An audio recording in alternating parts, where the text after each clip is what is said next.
There's word going around about a man breaking into homes. What's he look like?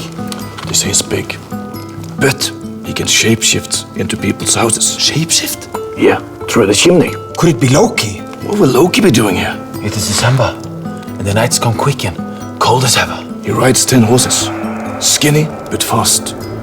Horns were the size of the biggest elk you ever see. Could it be Odin? What color cape did he have? Red, with a big, epic beard. Our kids. Our wives.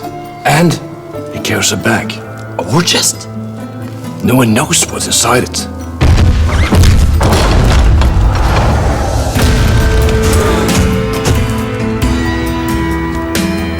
Who are you? Loki? Who is Loki? I am Santa Claus. Have you come to kill us? And take our wives? I've come to give you beard oil products for the whole damn squad.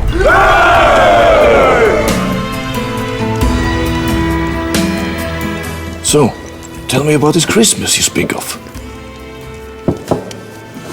Well, it all starts with a list on who's naughty and who's nice.